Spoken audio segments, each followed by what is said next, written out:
Good morning, everyone. Happy Easter Sunday for those of you celebrating.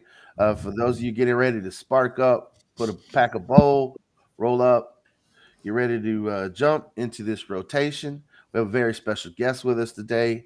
Of course, we have our political director, Gary Stein, broadcasting from parts unknown. He's still in wet sec. You know how that goes. So, Carlos, our amazing engineer in the studio, getting things working.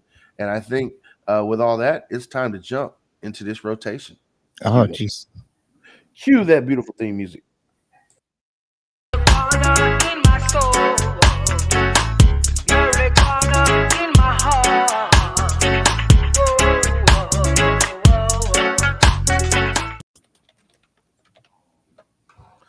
All right. Carlos, you are an amazing engineer. We really appreciate all the hard work that you put into it. So, Aw, for happy those of you, Easter, everybody. happy Easter indeed. For those just tuning in, my name is Christopher Cano. I'm the executive director of the Suncoast chapter of Normal. And yes, that's right. I am the only one that is doing. That was a good one. You got me with the headlights. Carlos with the zingers. Of course, next to me in the studio in Tampa at our headquarters at Tillum Hemp and Mushroom Dispensary is our deputy director, Carlos Hermida. Love the headlines today. Below Carlos is our political director, Gary Stein. Yeah, it's great to have Easter. We do Easter over here Detroit style, basically, which means we go from house to house with a basket of AstroTurf and we demand candy or we egg your house. There you go. I think There it's a you go. wonderful way to do it. Yeah, That's yeah. nice. I also like Detroit pizza. Y'all killing me today. All right. And we have a very special guest with us today, someone who's doing some amazing work at the national level. And that's Eric, who is the founder and CEO of the Veterans Cannabis Coalition. Eric, welcome to the rotation. Thanks for coming on the show. Hey, happy to be here, guys.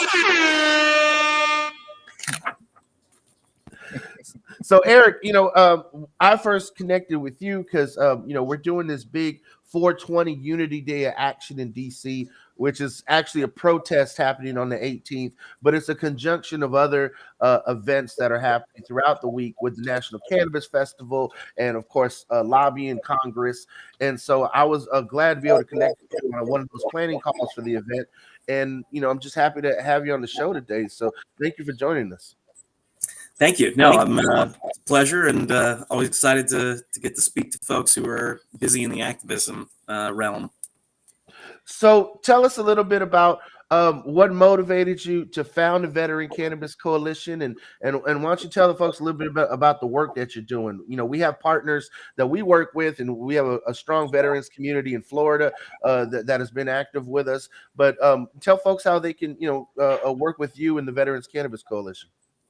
Sure. Well, the Veterans Cannabis Coalition was founded by myself and my co-founder, Bill Ferguson. We're both Iraq war veterans and had spent at that time some time, a decent amount of time on the Hill, and had seen the need for a consistent representation on cannabis from a veteran perspective.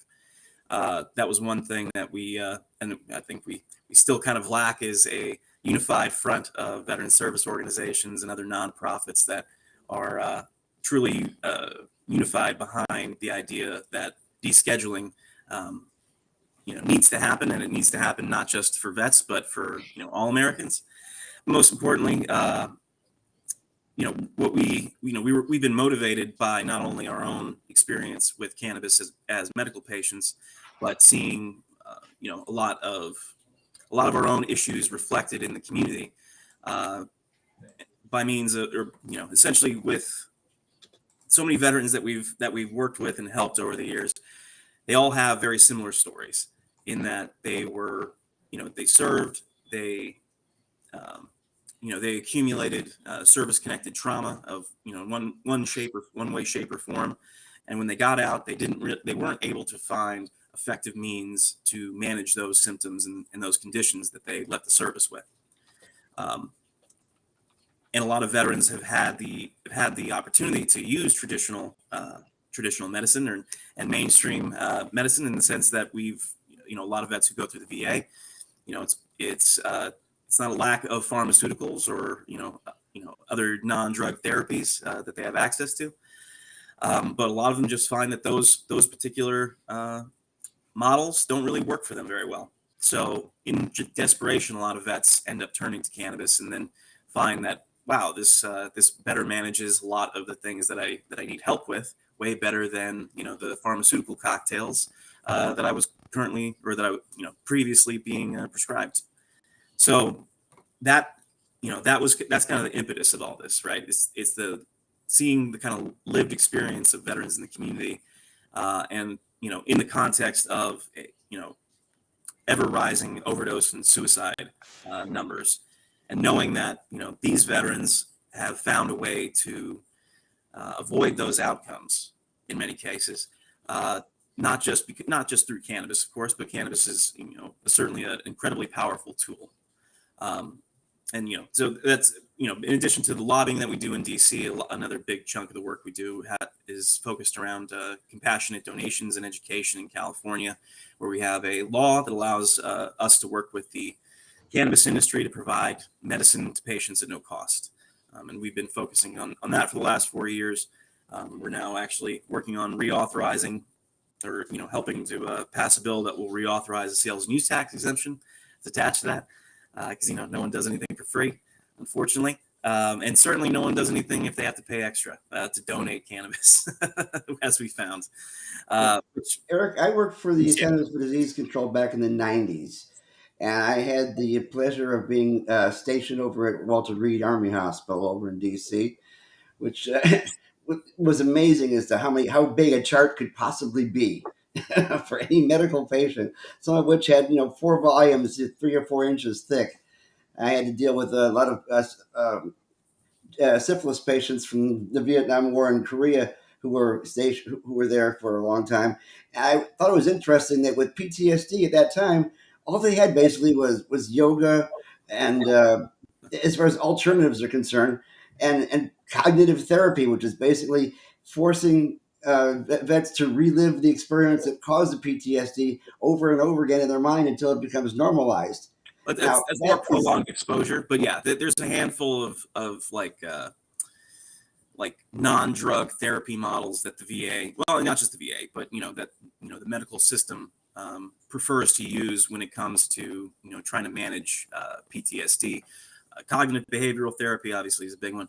Prolonged exposure therapy, that's certainly another. And there's a lot of variations of just those two, and others. But with any kind of talk therapy like that, it is very dependent on the quality of the practitioner and the ability of the patient to consistently access that practice, which is not the case for many veterans, because half of the VA, and this is from an Office of an Inspector General report from last year, but that Inspector General report found that more than half of VA facilities had a severe shortage of psychologists and psychologists, psychiatrists, and social workers.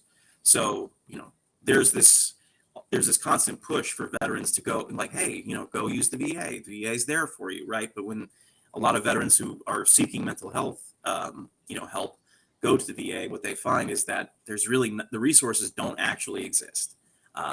Those severe shortages are not being addressed, and we continue to add more vets, enroll more vets into healthcare, which is good on one hand, but we have to ask what is actually available for those people once they go through that process. I know that basically telehealth was basically an invention of the military in order to take care of field medical needs and things of that sort when they could not get a doctor out there.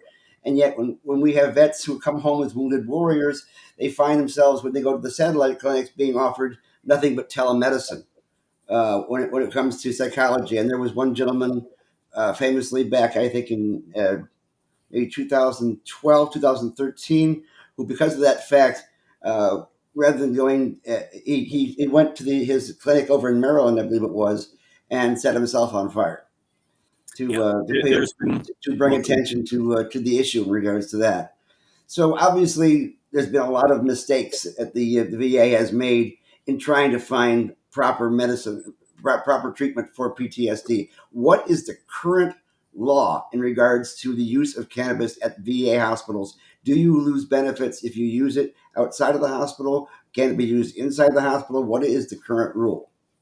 So the VA has a directive that basically says doctors cannot punish veterans for self-disclosing cannabis use.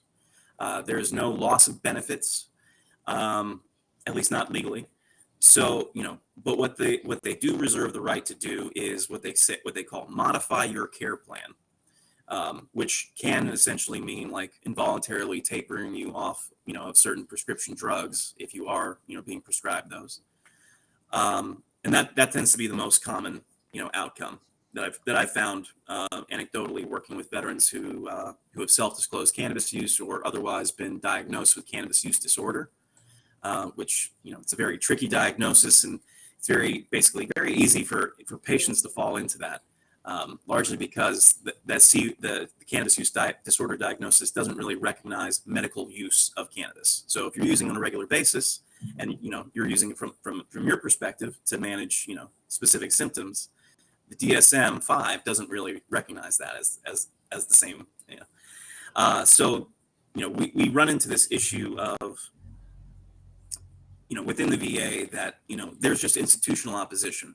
Individual doctors, from what I've heard from, again, anecdotally from other veterans, all over the place. Some are very supportive, some dismissive, some hostile.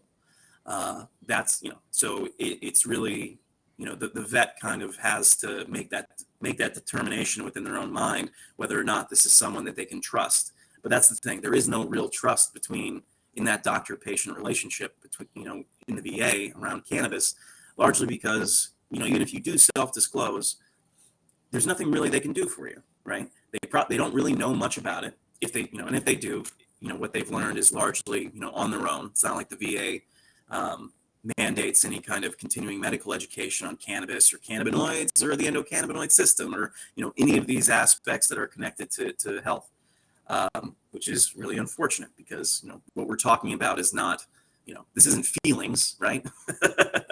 THC, CBD, right? These have mechanisms of action in your body, right? They change your physiological functions and processes.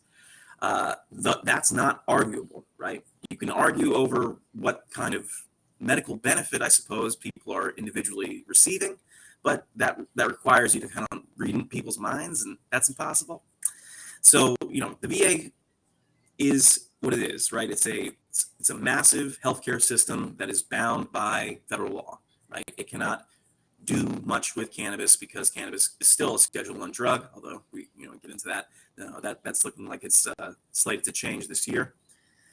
And then we've at a congressional or at a lobbying or advocacy level, we've been dealing with the VA for the last 6 years and trying to get them to admit that they actually can do cannabis research. They kind of grudgingly admit that they can do it, but in the last 6 years, they've only authorized a single synthetic CBD study in that time frame, and resisted every other congressional attempt to mandate more research. So, we can see that there's a big disconnect between what veterans are experiencing, their primary healthcare providers, and what they know and / what they can do for them, and then like what the community actually wants. There's not really much. I mean, as far as like who's in favor of medical cannabis, like 90% of the country, right? Like it's, I mean, it's such an overwhelmingly popular issue. And then you go to legalization, it's still like 65. So it's like 90% or 2/3 of the country are in favor of, changing how, the federal government does business with cannabis. And I think in no small part because, veterans are in all 50 states, right? Like we can have state by state legalization, which is great. I love that, but that doesn't guarantee universal access. Certainly, It seems sometimes that the only people that aren't in favor of cannabis legalizations are the ones that actually make the rules. The actual lawmakers are that 10% that. You're right. Yeah, it seems like that sometimes, man. And that's, I may already know the answer to this question, Eric, but I just want to hear where your stance is and what the stance of your organization is. But what is in opposition to the VA changing their mind? You know what I mean? Like what is stopping them? I mean, it's the VA. The VA is the problem, right? It's I mean, just put this into some perspective. It's the second largest government agency by budget. It's $300 billion a year now, which we have seen that increase 6x just since the beginning of Afghanistan. So over the last 20 years, the VA budget has septupled or sextupled. So that's sexy number. Right. You're looking at a big ship just to start with, right? Then you've got 440,000 employees, and you've got 1,000 medical centers, and it's the single largest healthcare system in the country that serves 7 million veterans.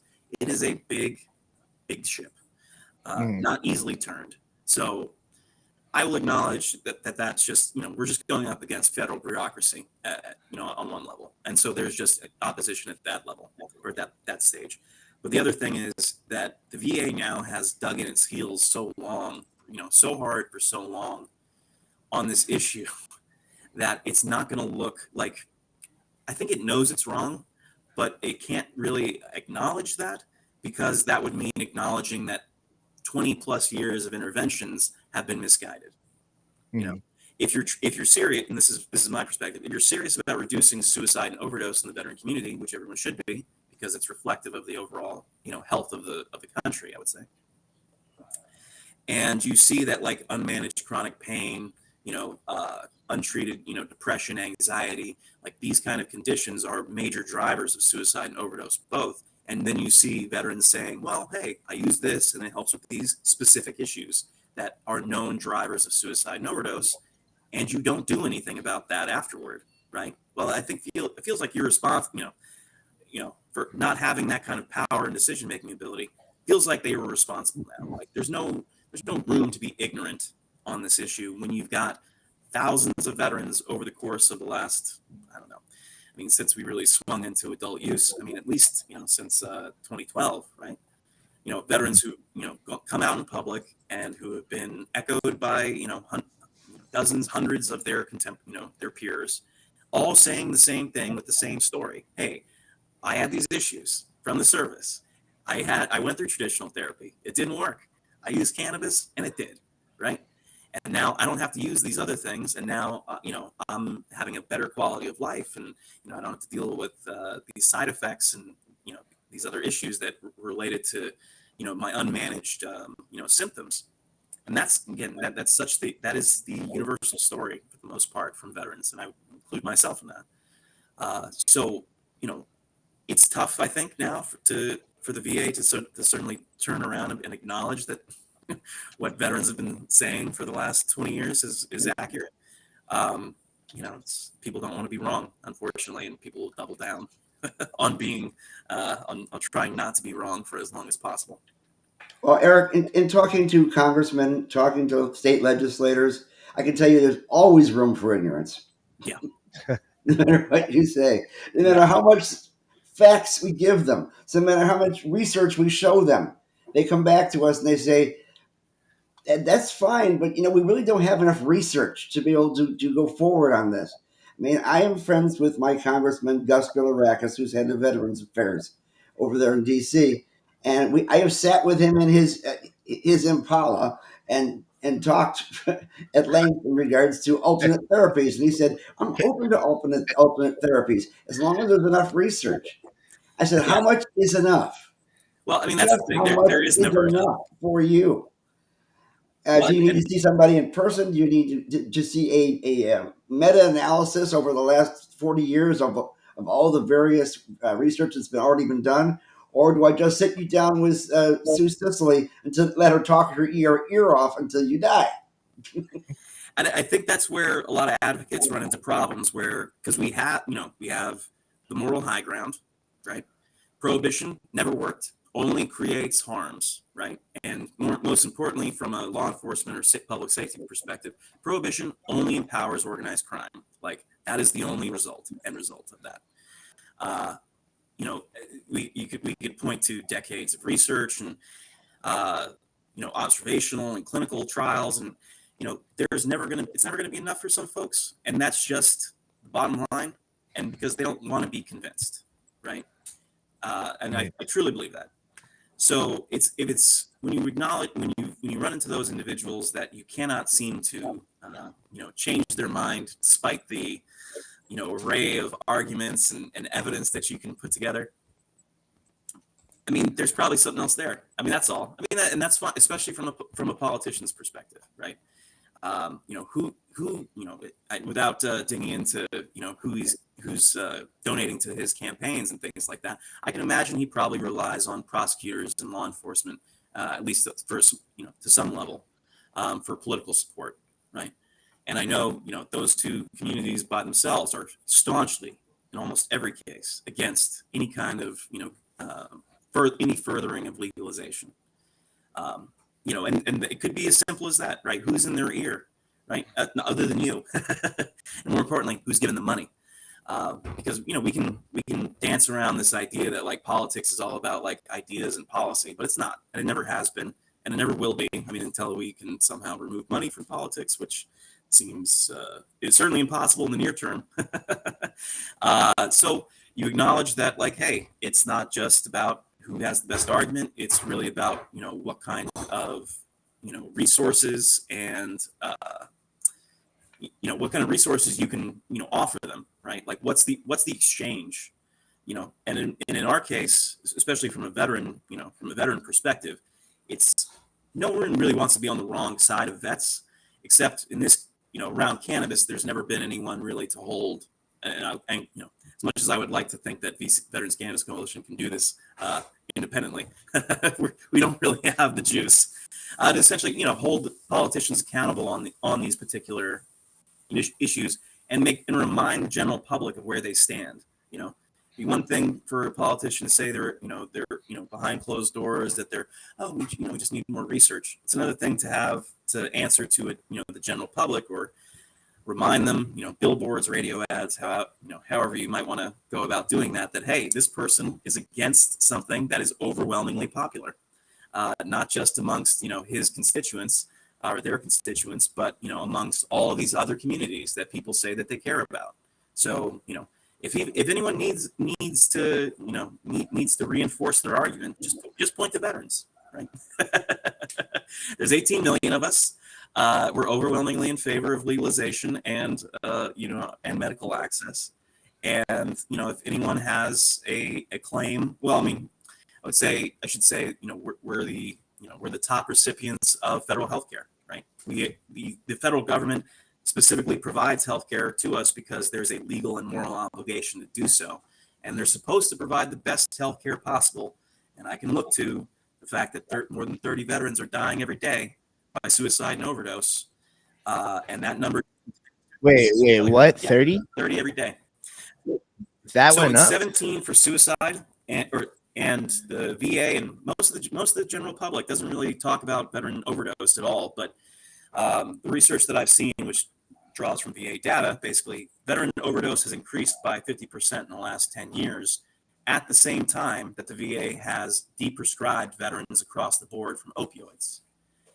So we have seen this huge swing from one extreme to another, where the VA led the way in overprescribing of opioids, which I will never demonize opioids, and I'm not a drug exceptionalist. So I will just say, while opioids might not be the best first line therapy for pain, something like that, they have a lot of well understood therapeutic use in medicine. So that being said, the VA led the way in overprescribing, and once the backlash started to manifest in the general public against opioids in general, they led the way in deprescribing, and they've abandoned tens of thousands of veterans who were stable on opioids, who have now we're basically left to their own devices to figure out, how am I going to control this pain that was well controlled before, and now I don't have access to that medicine anymore. And and again, what's the VA giving? Gabapentin, NSAIDs. It's stuff that's just not appropriate for what they're dealing with. And they go into the unregulated market, and they find fentanyl contaminated opioids and they overdose, or they try to grit their teeth for as long as they can until they can't, and they die by suicide because the pain has become too much. So those are the outcomes that a lot of veterans are facing down because they cannot access effective pain management through the VA anymore or private health. I mean, try to find a doctor to prescribe opioids at this point. Or as you call the unregulated market. That's an interesting take on the term, because we were told stop using the word black market because that might be considered racist. Like the word marijuana. And so the unregulated market is the problem, or is the pusher, but it also is a matter of, we know that a lot of veterans self-medicate any way they can. Because if you know that you have to go, if you go to the VA and you have to spend 10 hours waiting to be in queue to get seen, or if you end up with telemedicine, you end up basically self-medicating to do the best you can to get through these kind of things. And there are some things you can self-medicate safely, and some things that are much more dangerous. Obviously, cannabis goes into the realm of those things that if you are self-medicating, you have a better chance of possibly reaching that correct dose without hurting yourself. Whereas with opioids, not so much. Well, I mean, and just shifting from opioids and benzos and antidepressants, the cocktail of meds, right? Like individually, there's some argument that they might have efficacy. Although when you actually dig into the research, and you're like, this is a lot of the time they're not even as effective as placebo in some trials, right?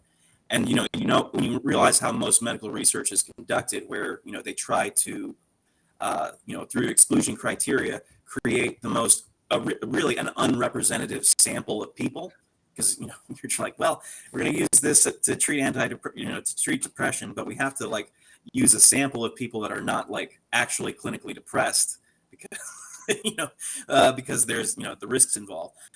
So I mean, a lot of what we kind of acknowledge is evidence-based medicine. The evidence is pretty weak behind a lot of it, and we see that in the reality of trying to prescribe, especially among veterans, and I'll extend this also to seniors, right?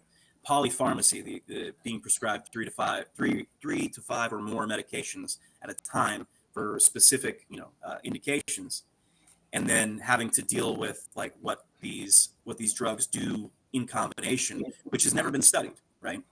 These pharmaceutical cocktails have never been studied under any type of I don't even see observational data on this, right? So the VA private health doesn't even bother to follow up and well, what happens when we give someone a benzodiazepine, an antidepressant, an antipsychotic, and a sedative, and some gabapentin on top of that for the pain, and just let them go and live their life and take those pills for months, years on end. There's no. If they can find the front door to leave the house. I can tell you, the gabapentin just puts a cloud in your head. Yeah. Well, I mean, that's also something to consider when we get pushback as advocates on research. It's where's the research to support that? There's none, and we're doing that daily, and we see the outcomes. It's more dead veterans, and it only increases over the years. The VA's got 20 years of suicide data. We're at more suicides than ever before, right?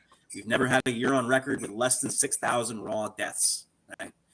And when you actually look at the data, you see that the VA has this tendency to manipulate. I don't say manipulate. Yeah, I'll stick with manipulate. Manipulate or otherwise tweak the data to maybe look better. But even still, it looks terrible as is. So even accepting the VA data on its face, it's bad. Yeah. When you look at there's a lot of questions as to how does the veteran population continue to shift every past year? Well, you mess with the denominator, and suddenly in the new end, you can suddenly claim there's less, the rate or the sheer number maybe has dropped, but the rate increases. Anyway, there's statistics are a good way to try to hide inconvenient truths, unfortunately. Eric, not really a question, more just want to see if I can get you to comment on this. One of my main concerns with the Biden administration is that and hopefully I'm saying this right, that we would reschedule cannabis rather than deschedule cannabis, right? So rather than ending up in Schedule 1, we end up in Schedule 3. I want to see, like, thinking from the perspective of like how that would affect the way the VA handles cannabis, right? How would that affect veterans? So yeah, we've kind of been thinking over, right? I guess I'll just provide a little additional context, right? So what the president did was he requested a administrative review of the schedule of cannabis. The administrative process goes through Health and Human Services, which they already completed their step, and they issued, and they finally, we saw the leak, and then we finally saw the full report as to making their determination as to as the medical value of cannabis. So that's what HHS did. Now it's over in the hands of the Drug Enforcement Administration, and they have a 5-part test. I remember that right. They have a 5-part test under which they will examine or analyze essentially the merits of cannabis, and then determine, and then make the final determination on the actual schedule. So the DEA has the final say in this administrative process. No one expects the DEA to deschedule, and everyone who, and the idea behind rescheduling is, well, if it's 2 or 3, this at least, changes the federal acknowledgement that, cannabis is no longer this substance that has no medical value, right? It doesn't change the actual implications or other aspects of criminalization, though, because how are you going to, and this is a bigger question, no one knows how the DEA is going to write the rule. How do you fit a plant into a single molecule drug schedule, right? You don't. Well, I mean, in the same way that, like, that's why hemp was descheduled, right? Why are we going to mess around with having to deschedule individual cannabinoids found in the plant when you acknowledge that, like, it's really just THC. That's the molecule of most concern here, right? So when we've already descheduled fractional THC, it's THC under 0.3%, in the cannabis plant, the definition between hemp, cannabis, and marijuana is all arbitrary and really just determined based on its THC content. So we don't really know how the DEA is going to kind of fit that, square peg into a round hole. And that's going to be a huge aspect of, like, what the actual implications of rescheduling are. Because if they can easily just recreate the current system, which would basically mean that, there's going to be some kind of cannabis that you can legally possess, under, through a doctor's prescription, but anything outside of that would still be to be in possession of. You don't have you can't have a Schedule 3 drug of any kind without a valid doctor's prescription. So who's going to prescribe whole plant cannabis? Who's equipped to actually prescribe that? Like, nobody. So we're definitely running headfirst into a situation, I think, where the prohibition, we already know, doesn't work, but the internal flaws within the system just become more and more apparent the more we try to, like, fix it within the system, I guess, right? Like, you can't put cannabis into the schedule because it just doesn't fit. It's not an appropriate place for a plant-based, for a plant that generates, dozens of potential, therapeutic compounds, right? Like, so I think that's where, going back to the Day of Unity, or the Unity Day of Action, on 4/18, that's the message, right? Rescheduling is not enough. It cannot be enough because it doesn't solve any of these issues. It doesn't fix criminalization. Doesn't fix universal access. It doesn't actually put us on track to, in an actual adult use market or even a national medical market, right? So this would just be for most of us it's a lateral move, at best. The only argument you can make from a veteran perspective would be this changes our conversation with the VA. The VA has consistently fallen back on the fact that cannabis is a Schedule 1 drug as a reason to not do anything with it. Now, that was always BS from jump, because we have Epidiolex, right, which is CBD, which is descheduled, and we have dronabinol, which is synthetic delta-9 THC. So if the VA actually wanted to conduct research on the two primary constituents of cannabis, it has two FDA-approved versions of those molecules ready to go. It chooses not to. So, that's a choice. And it's not as though they don't know. It's not as though they've never been asked. They just choose not to do it. This, of course, the hope is that it'll create an additional sort of path to try to force the VA to do more. Well, Eric, one of the things that really irritated me over the past year was the fact that our senators from Florida, Marco Rubio and Rick Scott, who's actually up for re-election this November, voted against moving forward with the VA Medical Cannabis Research Act, which would have required the VA to study the potential benefits of medical cannabis for veterans with conditions like PTSD. And this was bipartisan legislation that, they were trying to get through last February, through this budget process. And I mean, we just avoided a government shutdown, in the last couple of weeks. I mean, literally, it's taken them more than a year to get on time and pass the budget. And then even then, in the military spending bills that they have, letting VA doctors recommend medical cannabis is something that has come up year and year again, and then it usually gets tossed out in conference because of these the sticks up their ass in the Senate. I'm glad we had a show today. I know we jest about having a show on Easter Sunday, but what you're presenting to the general public, some folks might not be hearing. What we see in the comments is fellow veterans going through the same experiences that you were sharing and outlining. Everything from the Sacklers getting the opportunity to use the VA as a testing ground for their addictive opioids that they knew were addictive. I mean, everybody has seen the Netflix specials by now about how the opioid crisis even began. It was all driven by profit. It was not scientifically based. And as Gary said, we have politicians that have been in office for decades saying, oh, we need more research. But the fact is, they don't even use research on as you said, the drugs they're already giving folks. Right. But cannabis is the most studied substance for the last 20 years. I mean, you see tens of thousands of studies on cannabis in the last 20 years. If you go into PubMed.gov, any average citizen can just type in cannabinoids or cannabis and see thousands of studies and see the safety and efficacy that's there. It's very disheartening to see where we're at. How do we pick up the morale? How do we unite? Where is the tipping point? Where do we get together and strategically hit them where it hurts to actually make real change for our veterans and for those who have served? Well, I think you hit it right. Like, it's in the game is in the Senate right now.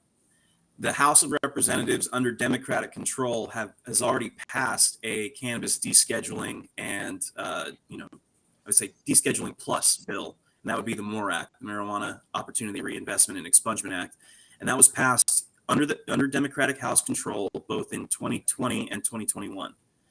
And that got basically the entire Democratic caucus, minus a couple who are no longer in the House, on board with descheduling. So that basically puts the flag in the House that, yes, Democratic caucus in favor of descheduling and more, right? Now, it's a very different conversation in the Senate. We've got, you need 60 votes to get to cloture in the Senate, which means that whatever the math is, you're going to need Republican senators on board with legalization. Right now, we don't even have the unified Democratic Senate caucus on board with legalization. So we have a handful of members, and I'll list some just to give you some examples. John Tester, Democrat from Montana, running for re-election this year, chair of the Senate Veterans Affairs Committee, not in, from an adult use state, which is Montana is, not in favor of legalization. That's an issue. The same goes for, sorry, I was trying to think of some other Democrats. You're looking at Sherrod Brown, running in Ohio, also in a re-election year. More, I think, a little bit closer to legalization than Tester is, but still not what I would call a definite yes, right?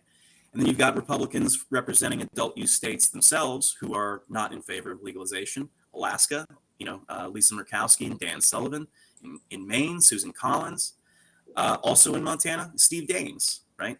And so now you're starting to get closer to, you need that 60 votes, right? And we've there's probably at least 14 or 15 Democratic and Republican senators who you're gonna need, but are, I think, in a position to be in a position to evolve. And it makes it a lot easier on any advocates, on the side of advocacy when they're representing an adult use state, and especially if in the last election cycle, if you can show that that cannabis legalization referendum or initiative was more popular than they were, right? Because usually that's the case. Usually cannabis, when it's on the ballot, is more popular than any elected official. That is true. Well, yeah. we're actually waiting Monday at 4:00. The Florida Supreme Court Right. will be ruling whether or not cannabis for adult use will be on the November ballot, and whether or not the right to an abortion and reproductive freedom will be on the ballot. So these are two major issues that is definitely going to drive voter turnout. As I said before, Rick Scott, who is not just the former governor of Florida, not just the former CEO of HCA Hospitals, which defrauded Medicaid and Medicare for millions of dollars, is also a Navy veteran. Yeah. And every time we do a normal action alert asking to email him, he actually sends negative emails back. Like most guys just let it sit there. He'll actually tell you weed is bad and you're a horrible person for advocating for it. And it's like, wow, like this guy's supposed to be one of us, supposed to be a vet.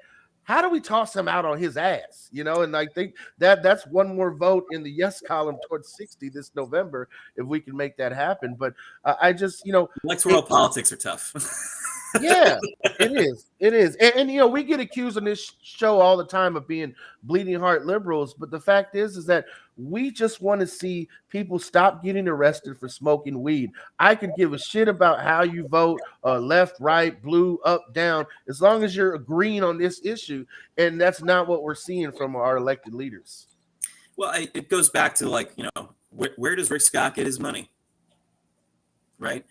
I mean, he's self-funded to a large extent too. So, I mean, that also kind of insulates him from having to take the right, taking the right side on even in a popular issue like this, right? Mm-hmm.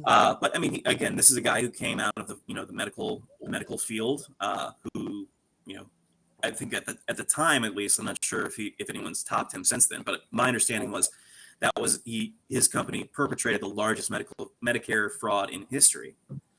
Yes. And was fined to that extent.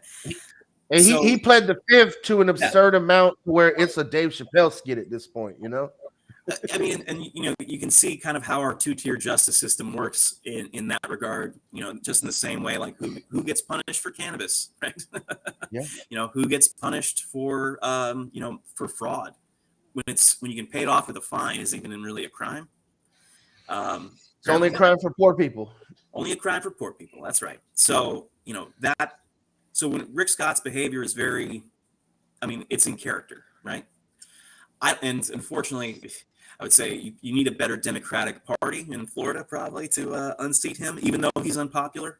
This is true. And more importantly, it's money. It always comes down to money. If he had to actually withstand, an organized ad campaign highlighting how unpopular, basically all his unpopular stances on unpopular issues like cannabis, or I'm sure I know there are others, but just sticking with cannabis, that's usually the first step, or you try to go after, you identify folks in his donor network maybe who might be a little more pro legalization. It's always a kind of a tricky game to figure out why that individual elected official has that position. Sometimes it's clear, and almost always it relates back to where their money's coming from. Yeah. Cool. And we've been dealing with we dealt with Earthworm Rick for quite a few years, and he was instrumental in making certain that he put as much nepotized folks in the Department of Health to screw up the cannabis program as it got started. He couldn't stop it from happening. Right. But easily within the executive branch screw up the implementation of it. And that did a very good job as far as pushing things back. And that's what constantly happens is you have legislators who are make the laws that again has to do strictly with their special interests for getting involved, and governors who make certain that the implementation doesn't happen based on where their money is coming from. And so we know who our next governor is going to be. I mean, at this point in time, we couldn't be any worse than pudding fingers. But we do know that we're gonna have another fight on our hand, and it's going to be one of those topics that is discussed as we move forward. Now, as far as the national Senate is concerned, the federal Senate, I was surprised that Cory Booker voted against the bill as much as he did because we thought that he was pro on that side. But it doesn't make any difference which party you're in. There's bipartisan push for and against. Right. So who are the champions for the vets in the Senate and in the House, so that our listeners here can go to their senator or their representative or whatever to help move something? And is there any bills already set up for the next Congress? Since this Congress is almost over, we're going into the lame duck session. That means bills are set up to die right now. Right. Right. Okay. So the first question, like, who are the champions? Brian Schatz from Hawaii has been very consistent. He's the author and of the VA Medical Marijuana Safe Harbor Act, and that would, because right now, I think this kind of relates back to an earlier question. Like, even if a veteran is an adult in an adult use state or is a qualified patient in a medical use state, they cannot bring cannabis onto federal property. They cannot consume it. They cannot do anything with it. Right. So it's a federal felony to transport drugs, Schedule I drugs into a federal facility or onto federal land. In the same way, Park Service folks have busted people for cannabis use and possession for years. So the VA Medical Marijuana Safe Harbor Act would have basically provided, the safe harbor aspect is not prosecuting veterans who were medical patients who basically brought their cannabis onto VA facilities. And it would have also accomplished some more research as well. But, that's these are the kind those are the kind of bills that were, there's not that, those, I should say, there aren't that many bills that are really focused on veteran cannabis specific issues.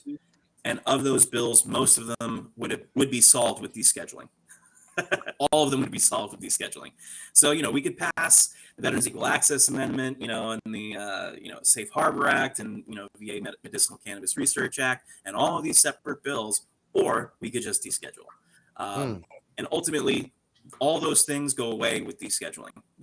There's no longer any federal legal jeopardy for me if the federal government deschedules cannabis. So I can bring, not allowing me necessarily to consume on like inside a hospital, because you wouldn't be able to, depending on the type and format of cannabis. We're just smoking out there these days. But in California, where I live, the legislature passed a law not that long ago that specifically allows for patients to be administered non-smoked forms of cannabis in healthcare facilities. I guess that's one aspect of kind of like what we're looking at. Yeah, I would also add the Cure Act.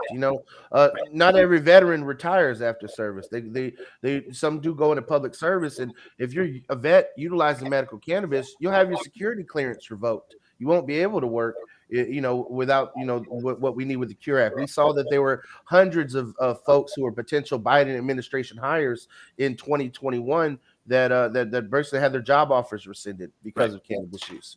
And I mean, that's just crazy to me to think that cannabis use somehow disqualifies you from serving your country. That is a heinous transgression against freedom.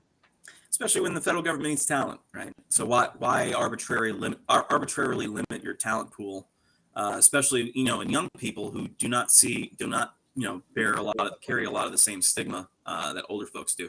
And now that you mentioned the federal drug testing thing, that's actually a bill that one of the first bills that we worked on was the Federal Drug Testing Fairness Act, and that was a bill from former Governor and Congressman Charlie Crist. That was something that he put together in his office.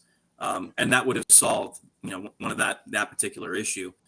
I think, except, for anyone other than like TS holders, right? Like, so that, there's always exceptions, of course. Yeah. But even still, if you allowed, anyone with a secret or less, to be a legal adult user or medical patient in their state of residence, I don't really see how that would be, certainly how that would negatively impact the federal government's ability to provide, services or do its job.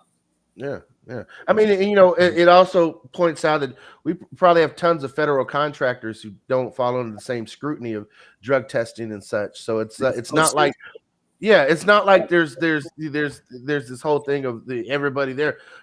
I've testified in front of the Maryland legislature recently, and and I was very specific in that your analysis as a test of impairment only works in a world of total prohibition, right? But it's not a test of impairment if you have legal access to cannabis, because you could legally use it at home on a weekend off the job and then still test positive days, weeks, or even months later. We really have to change the mindset of and the testing models of what determines impairment. And I've said it time and time again, a simple cognitive test of 90 seconds on an iPad on an app can tell you if someone's impaired or not just of cannabis, but alcohol, opiates, anything. The idea that we're precluding people from jobs because they piss hot is an outdated 20th century mindset. We gotta fix, not just locally in states that have legalized it, but really across the country federally. Do you guys know how many friends I had when I was in my undergrad studies that got a job that, required piss tests, and they just graduated to harder drugs? Like that's the thing. It's like a lot of these things, like cocaine takes like 2 days to get out of your system, when cannabis takes a month. Well, I mean, that was my experience in the military, right? Like, it's not like people weren't using drugs in the military. I mean, and we were regularly drug tested. People just use drugs that would cycle out of your system, on a long weekend. And those who were deployed in Vietnam, I mean, it was that's where the shotgun was invented, essentially. Eric, this is a good time. I've actually been wanting to ask you this question the whole show. But since we're talking about other drugs, this is a great time to ask it. I understand you're the Veteran Cannabis Coalition. We're National Organization for the Reform of Marijuana Laws, but MAPS is doing some great things with psychedelics. I'm particularly interested in psychedelics. A lot of what they're doing pertains to MDMA and psilocybin assisted therapy, which shows a lot of promise for PTSD. How does your organization feel about MDMA and all the above? Okay. Well, to my next question then, which one do you think will be legalized first? Well, I mean, I would have said MDMA, largely because I believe I believe MAPS is basically done with their phase 3 trials, right? So it is now back in the hands, I believe, of the FDA in terms of determining like its schedule. I assume that if it gets legalized, it will just be a Schedule 2 drug. But my general stance is that whatever works, like, by any means necessary, right? So if you find drugs that have a high benefit to a good balance of benefit to risk, right? There's no drug with zero risk. All drugs have potential harms, right? And I'll include THC in that too, right? So this is not to say obviously the harms are much more constrained. I knew a guy that like a whole ton bale of marijuana fell on top of him and he broke his leg. So that's one of the negative risks of marijuana. Right. But you're right. I mean, I acknowledge that just because it's like, well, THC raises heart rate and increases blood pressure, right? So like if you got a weak heart or cardiovascular damage, maybe don't smoke a ton or don't take a really high dose edible or things like that. There are safety issues. That being said, they're very manageable, and of course, compared to nearly every other drug, it's like night and day. So with MDMA, exciting to see psychedelics of all kinds kind of move forward in terms of accepted medical use. But my concern with anything on the schedule is that it is by definition behind a gate, right? Mhm. So when you look at, MDMA could be a miracle drug, but if it requires specially trained psychiatrists, of which we just discussed earlier, the VA has a severe shortage of psychiatrists. There is just a severe mental health provider shortage in the nation, right? So who has the money? Who has the time? And where are you going to get these people, right? And when you look at those combination of factors, you're like, okay, well, it could be a revolution, but because we live in this, profit-driven healthcare system, it is going to be limited in who is able to access it. Quite, quite restrained. Versus, taking psilocybin or some of these other fungi, plant-based psychedelics off the schedule entirely in the same way that I would, I want to see with cannabis, right? This idea like, oh, well, if you legalize mushrooms, all of a sudden people are just going to be tripping out all over the place. It's like, are they? It's, these drugs aren't, these drugs don't, they're not the best fit for every person. And people will experiment, sure, but people do that already. And then people find what works for them and what doesn't, right? And as long as if you're providing the education and you're making sure that they have access to stuff that's not like contaminated, I feel like you're doing all that you can, right? Yeah. The role of government is not to tell people what substances they can and can't consume. It's to guide them as best as possible to the stuff that they recognize as being, having the best safety and efficacy. Eric, you bring up. Are there any rules that are specific to particular hospitals or particular states where they develop them themselves and they're allowed to go a certain amount of autonomy to go ahead and do that kind of situation? Or is it strictly a blanket policy across the entire Veterans Administration?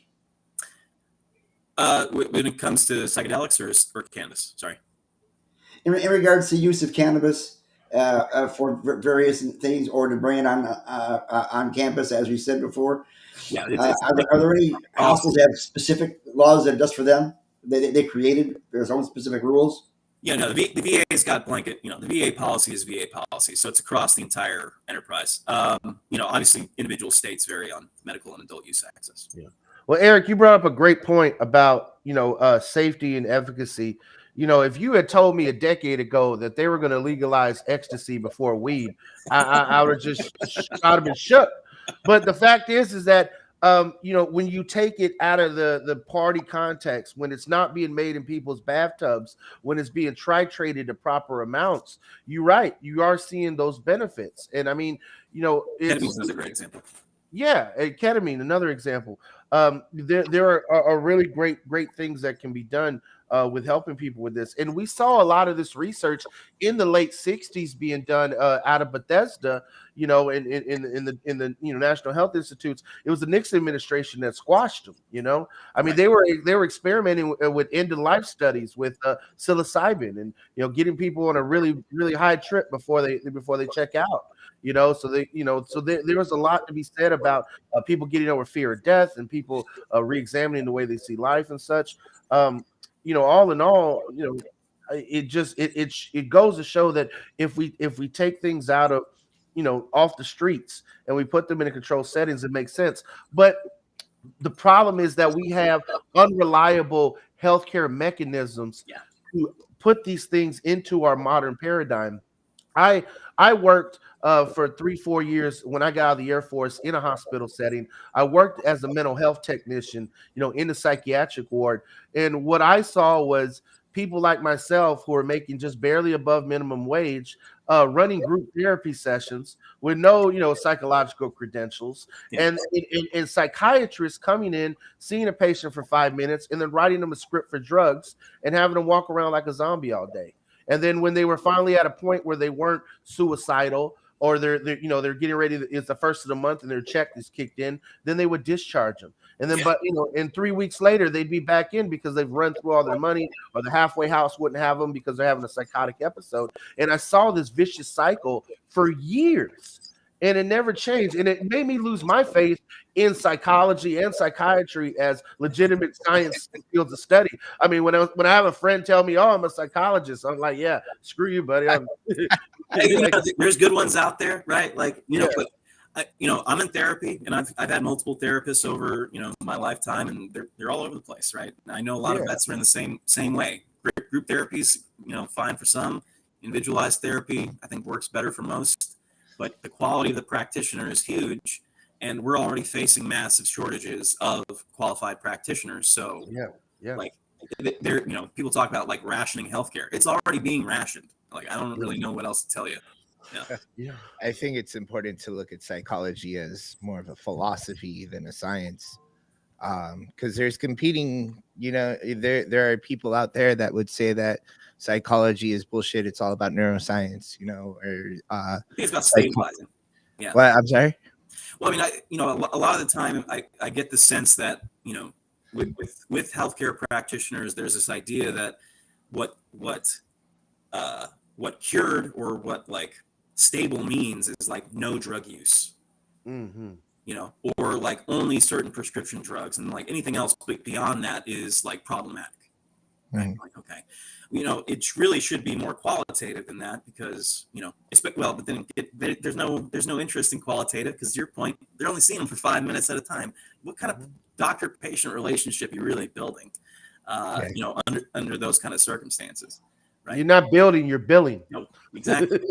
Well, and ultimately, people, I mean, again, why are veterans as a community such huge advocates for both cannabis and psychedelics and really the range of like non-traditional therapies?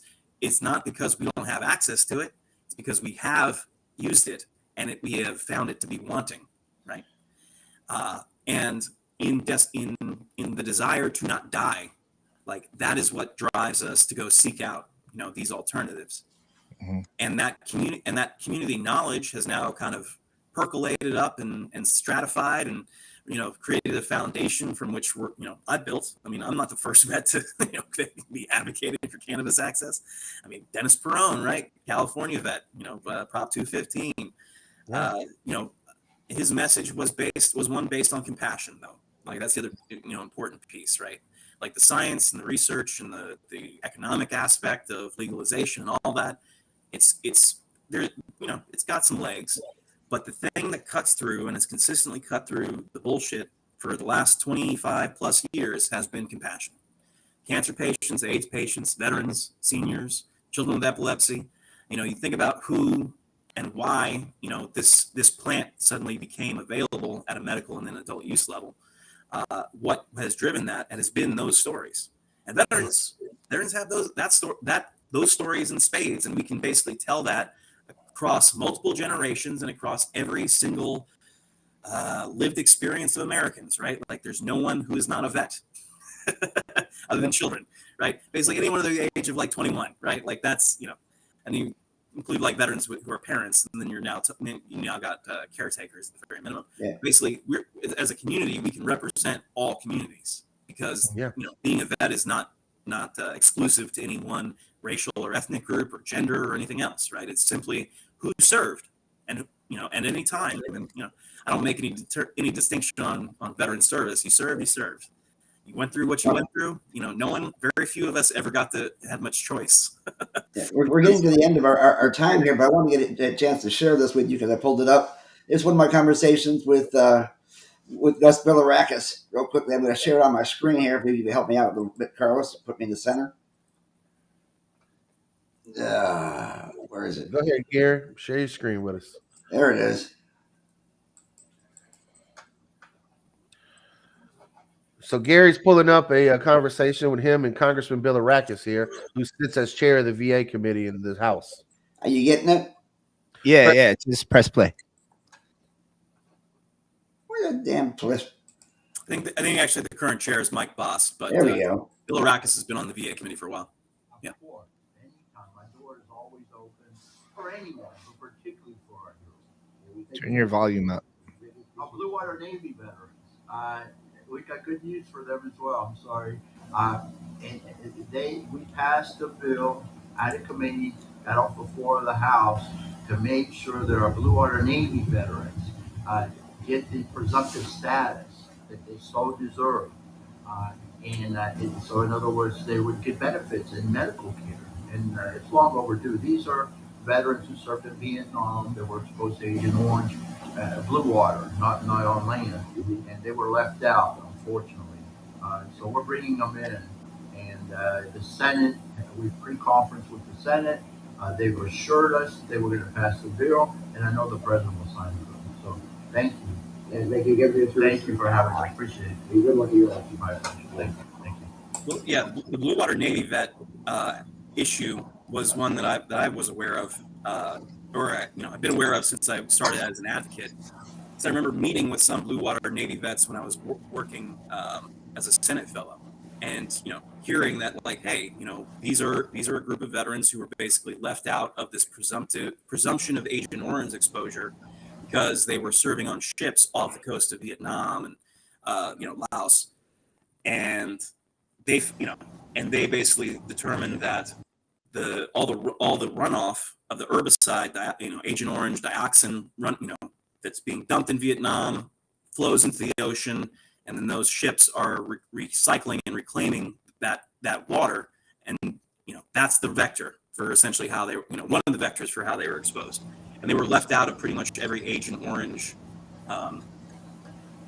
expansion up until the PACT Act got passed in 2022, which just an overall great example of what a unified veteran front can do in Congress. We are, I would argue, still one of the most powerful special interests that is not specific to like an industry within the U.S. And we have demonstrated that power time and time again by getting massive pieces of legislation and a lot of federal spending passed. And the PACT Act was a perfect example of that.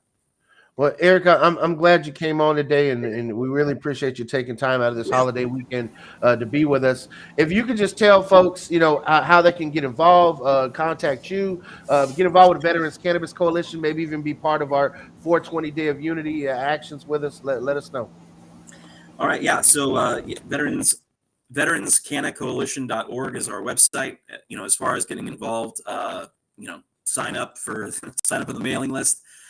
A lot of what we do, a lot of what I do, because I'm an independent, pro bono advocate here, so I do a lot of stuff behind the scenes for the most part.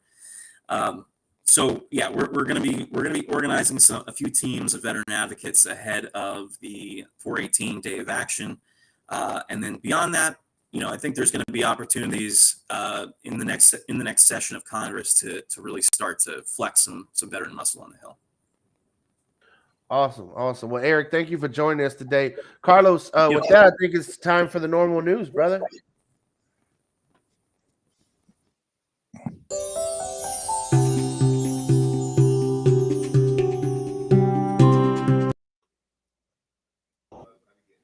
So, looking at staying on the same topic a little bit that we were talking about earlier, when it comes to opioids, a recent study has come out, according to survey data published in the journal European Archives of Psychiatry and Clinical Neuroscience, that opioid maintenance patients frequently report using cannabis in place of other drugs. Nearly 60% of people undergoing opioid maintenance treatment use cannabis to reduce their cravings for other drugs.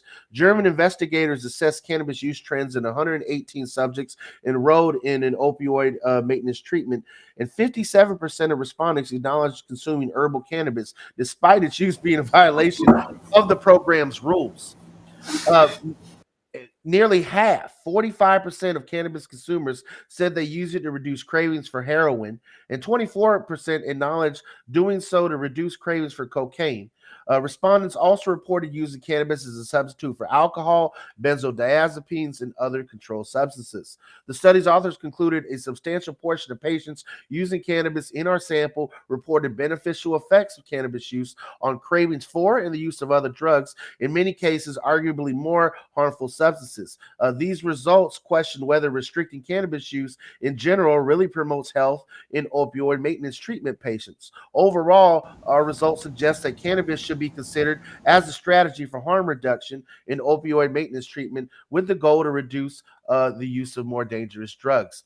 So, right there, point blank, we have a scientific study showing that cannabis is not a gateway drug. So, Anti-Drug Alliance of Hillsborough County, stick it. All right, moving on to the next moving on to the next one. This is important for folks because some of you may have heard it. You may have seen it on Florida Tree News. You may have seen it elsewhere across the internet. but an analysis shows that heavy metals are present in some cannabis vape cartridges. Cookies, we're looking at you. All right. The use of certain cannabis vape cartridges may result in heavy metal exposure, according to an analysis of products available in the Canadian marketplace. The findings were presented at the spring meeting of the American Chemical Society. Canadian scientists analyzed 41 products for heavy metals, including lead, cadmium, arsenic, and mercury. Several of the liquids in vape cartridges tested positive for metal contamination. In some instances, nano-sized particles were present prior to the product's heating mechanism being turned on, suggesting that metal contaminants may be produced during the production process rather than during the product's use. Products obtained from unregulated producers were more likely than legally regulated producers to contain elevated levels of heavy metals. The findings are consistent with U.S. data reporting that the use of some commercially available cannabis e-liquid devices may result in exposure to unwanted metals, including copper, nickel, and lead. Third-party testing of unregulated products, have also identified the presence of heavy metals, including arsenic, chromium, and mercury. So again, if you're going to purchase Delta 8 products while they're still available, if you're going to purchase CBD isolate products, make sure that you get them from a reputable source. I can tell you the most reputable source that we know is Chillum. But that's not a plug for Carlos. That's a plug to the fact that he does business properly and he sources it with third-party testing from his products. But if you get stuff from behind a gas station counter somewhere without a third-party testing label, you're on your own. Let the buyer beware. Now with locations in Tampa and St. Petersburg. So when we talk about, the absurdity of the criminalization of cannabis and that this is still a Schedule 1 drug, I want to talk about a recent Pew poll. Adults overwhelmingly oppose marijuana criminalization. 88% of Americans say that marijuana ought to be legal for either medical or adult uses. And according to the nationwide polling compiled by the Pew Research Center, these results are consistent with those of prior Pew polls that find only about 10% of U.S. adults support a blanket policy of cannabis criminalization. And we call them members of Congress. 24 states have legalized marijuana for adults, and 38 states regulate medical cannabis access to qualified patients. There's no buyer's remorse among the public when it comes to legalizing cannabis. Quote from Normal's deputy director, Paul Armentano. And Paul is an amazing asset to the cannabis movement. Paul Armentano has been He's been with Normal for years. He shows up in every state advocating for scientific approaches to public policy changes. And Paul compiles these news stories that I read to you all each and every week with the Normal News. I mean, without Paul, we wouldn't even be able to bring you the news. And just understanding that you thought I was doing all this news research? You funny, Carlos. As a master of public administration, I learned to go do my research, but I don't actually have to do it myself. So that's Gary's job as a professor of public health. So now 7% of respondents said that cannabis should be legal for both medical and adult use, while 32% of those surveyed approve of medical marijuana legalization only. We call them Republicans. Consistent with the prior polls, support for legalizing cannabis is strongest among Democrats and younger voters 18 to 29, and weakest among more politically conservative-leaning voters and those over the age of 75. In particular, 42% of Republicans said that legalizing marijuana leads to the use of other drugs like heroin and cocaine, whereas fewer than 1 in 5 Democrats believe the so-called gateway theory. So this then goes to, where do you consume your media, right? What media are you consuming? Because we have polarized and partisan media in this country, and understanding that there are agendas behind the partisan media to begin with. So what this tells me is that we have to do a better job as Normal, reaching across the aisle, talking to conservative folks, making sure that the boomers are educated on what is going on. I mean, the fact is that for some of the elder boomers, they still believe the propaganda and hysteria of the Nixon and Reagan administrations. They still believe the fried egg theory about drugs, when in fact, your brain on cannabis actually lights up. It actually produces, and protects neural pathways. And the fact that the government has a patent on using cannabis to protect against oxidative neurological detrimental diseases, it should be point blank showing that it is not your brain on drugs that is going to be fried. Now, some hope, some change that's on the horizon. Germany as of Monday, April 1st, will allow those 18 and up to legally begin possessing cannabis. Legalization permitting the personal possession and home cultivation of limited amounts of cannabis cleared its final parliamentary hurdle on Friday. Members of Germany's upper house gave their approval to the measure. The vote followed approval from the lower chamber in February, and the measure allows residents 18 and older to possess up to 25 grams and home cultivate up to 3 plants of cannabis beginning on April 1st. Nonprofit cannabis clubs will be permitted to grow and provide cannabis for their members beginning on July 1st. So anybody looking for a fun summer in Europe this year can definitely fly out to Germany and see what they're going to have with their adult use market out there. Now, bringing it back closer to home, let's talk about some studies that are coming out of Oklahoma. Cannabis sold in medical dispensaries in Oklahoma frequently contain lower quantities of THC than advertised on product labels, according to a recent report from NPR.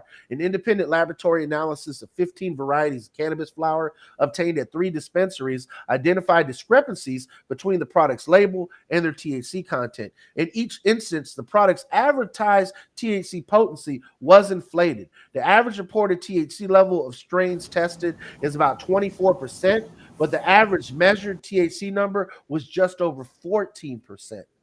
Results from the lab analysis were provided to the Oklahoma Medical Marijuana Authority. The agency indicates that it is in the process of improving lab testing and regulations and standards. Oklahoma voters in 2018 approved a statewide ballot initiative permitting the licensed production and retail sale of cannabis for those with a physician's authorization. The state currently has more licensed cannabis businesses per capita than any other medical-only jurisdiction. Lab analysis of certain cannabis products sold in other areas, including California, Colorado, and Washington State, have identified similar incidences of THC inflation. A recent analysis in the Journal of Cannabis Research of 107 flower samples obtained in California, Colorado, and Oregon reported that nearly 70% of products over-labeled the THC content. However, authors did not specify whether the samples came from state licensed or unlicensed retailers. And again, if you want to read more about this, you can go on to normal.org and check out the full text of the study, the evaluation of dispensaries, cannabis flower for accuracy of labeling cannabinoids content, which appears in the Journal of Cannabis Research. Now, moving on to the state of Washington, legislation that they're working on, HB 1453, has been signed into law by Democratic Governor Jay Inslee and provides a tax break for patients who purchase certain cannabis products. Under the new state law, patients registered with the state's voluntary medical cannabis access program are exempt from the state's 37% excise tax when purchasing the designated products. The exemption only applies to products designated by the Department of Health that are compliant.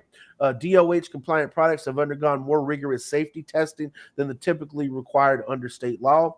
And the new law sunsets on June 30th of 2029. So they have the opportunity either to let this law go away in 2029 or to renew it, make it a more permanent thing. More states minimize patients' tax burdens when purchasing medical cannabis products. In Florida, we don't tax medicine. This is a medicine, so you don't pay taxes on it as a medical marijuana patient, which is why we continue to advocate for keeping the medical marijuana system intact. What Washington State did when they legalized adult use is they disregarded their system altogether, and it just became one big adult use system with no separate medical marijuana system, as we've seen in many other states. And so the fact that they have a voluntary medical cannabis program, this is really groundbreaking for making sure that sick people are not being taxed out of their medicine or taxed back into the illicit market.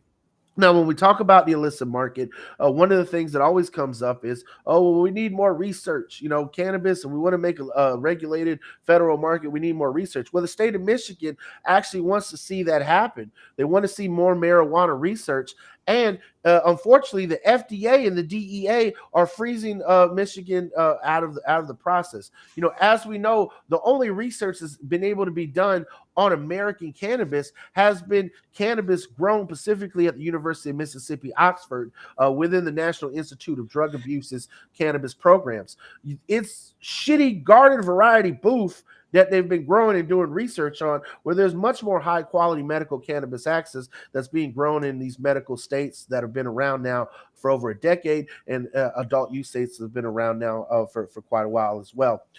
So as we look and move forward, we really have to look at, is the DEA a rogue agency? Are they sitting there, from their inception, inflated prohibition with racist rhetoric in order to validate their budget? And as we see, they're being called to task now of that, the last 100 years of policy has been bullshit. Are they going to try other ways to continue to validate their budget by slowing up the legalization process? And that's pretty much what we see. Now, my last news story of the day, a recent study coming out of the International Journal of Drug Policy with data provided by Health Canada is that Canadian cannabis consumers have transitioned from the unregulated market to legal markets. A growing percentage of cannabis consumers continue to transition to the legal market. Government researchers surveyed over 56,000 participants 16 and older, and investigators assessed year-over-year trends in subject cannabis use since 2018, when the Canadian government permitted retail sales to marijuana of those of 18 years and older. Consistent with other data, researchers reported that the percentage of respondents who acknowledge obtaining cannabis from legal sources is steadily increasing. In 2019, the first full year of legalization, only 37% of respondents reported buying cannabis from a legal source. That percentage is now increased to 69% at the end of 2022. Only 4% of respondents in 2022 reported purchasing cannabis from the unregulated marketplace. The study's authors also noted that declines in respondents' self-reported use of high-potency THC products, such as concentrates. The data from the current study and several other sources indicate cannabis consumers are increasingly turning to legal cannabis markets in lieu of illegal sources, and close to 70% of consumers reported a legal store or website as their usual purchase source 4 years post-legalization in 2022. This increased transition to legal markets presents numerous public health benefits, since public source from the legal market are subject to strict quality control and testing measures, both with respect to cannabinoid content, labeling, as well as testing and controlling for various contaminants. U.S. data similarly reports that a growing percentage of consumers are transitioning to the legal marketplace. According to a 2023 survey, 52% of consumers residing in legal states said they primarily source cannabis products from brick and mortar establishments. By contrast, only 6% of respondents said that they primarily purchase cannabis from a dealer, which means that 6% of people are stupid enough to tell the government they still go to a dealer. So, all in all, team, the news when it comes to cannabis is positive. Cannabis will not kill you. It is much safer than the vast majority of other substances, including sugar and caffeine. And of course, the addiction rates, the fact that it is still in the DSM-5, cannabis use disorder, cannabis abuse disorder, again, will continue to have me being skeptical of psychology and psychiatry as a valid, legitimate science. But for those of you seeking treatment, by all means, if it helps, it helps. But I cannot support anybody whose science says that, cannabis is something to be abused. I always treat my weed very well. So I want you guys to, I'm going to try this music feature to try this out here. I want you guys to take a moment and just think, let this music come on. There you go. Just think of a time when we don't have to worry about lab test results, and we don't have to worry about people concerned about THC levels and whatnot. Think of a day when people are educated about cannabis and understand that it's safe and natural, that we've had a legacy black market, whatever you want to call it, unregulated market. And yet the unregulated market, we still had safety. I'm sorry, but as far as I'm concerned, I miss the days when I would just go over to a friend's house and watch YouTube videos and smoke a bowl and buy my weed that way, because it was nice and it was still safe and it was a good life. And I miss hanging out, Well, you can always imagine there's no heaven and no religion too. No one to live or die for. Well, I guess it's a good time to say Happy Easter to everybody. Well, look, all in all, it's been a great show today. I want to thank Eric again. He has resin, Carlos. That is hilarious. So, how can I put this? There are so many points of interaction that the average consumer, the average person can have when it comes to being a part of the legalization movement. That's why normal chapters exist all across the country. Our chapter at Suncoast Normal has been around almost a decade now. And every single year, we continue to push at both the local, municipal, county level for decriminalization ordinances, at the state level for major policy changes to improve the patient experience, to protect you from losing your job, to protect you from being able to continue to get organ transplants, to protect you from losing your kids. And these are things that need to change. These are public policies that need addressing. And we can't do that without you, without your support, without your time, without your talent, and without your treasure.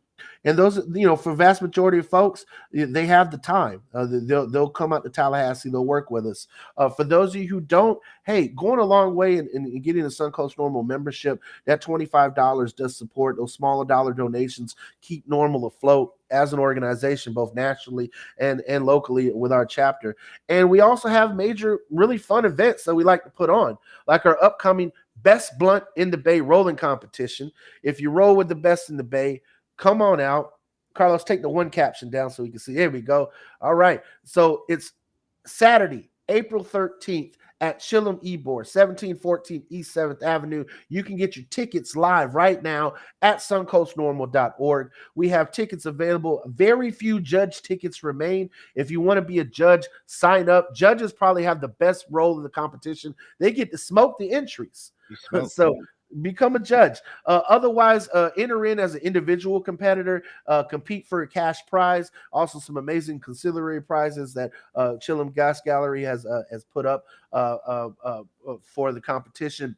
In addition, there's a team discount this year, and there's team events. So if you can get together a team of 4, you not only will you get a discount as individual, entries, all of you also be entered in as a team for our team event. So get 3 friends together, get your team tickets, come on down to the Best Blunt in the Bay rolling competition. All proceeds go to a good cause, and that is to legalize it. They go to our education and advocacy efforts. And of course, I can't imagine, spending 25, 35, $100, whatever a role you decide to come in at, whether it's a team entry, individual entry, a judge entry, and then putting that money to good use. And at the same time, having a great time with some amazing people. I'm really excited for it. We're even going to have some food trucks coming out there.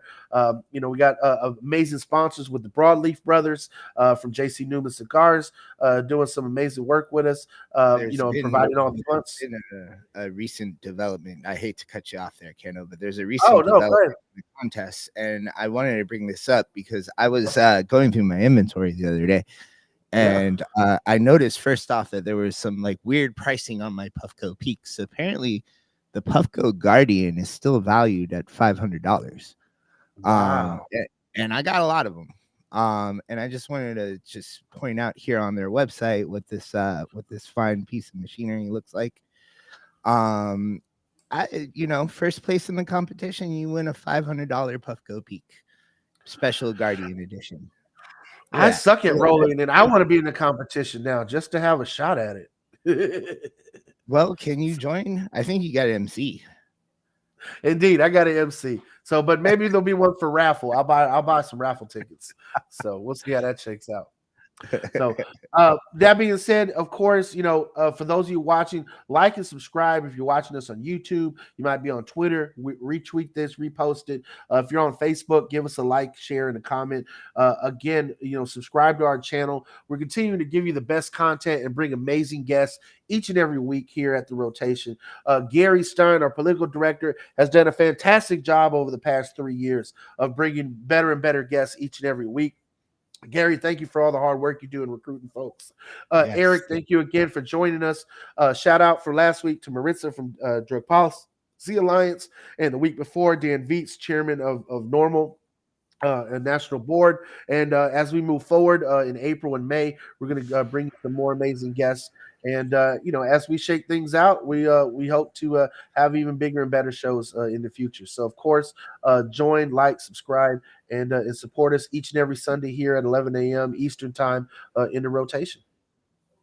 Now, I hate to be a word Nazi, but there's no such thing as garden variety booth, because garden variety is a hell of a lot better than the stuff they're growing in the 10,000 square feet of canopy under the hoops. That's why I miss the drug dealer, because he got the best shit. He really did. These dispensaries don't give a fuck. Anyways, Remember the early 2000s? Every week it was, I got something better this week. Remember last week Yeah. it was nothing. It was nothing. This is better. Yeah. This is that stuff. you walk into a dispensary and they're like, "Fuck you, buy it. It's $80 for an eighth." Oh man. And then And the this nugs are guy- like this small, you know? It's and like, this- why?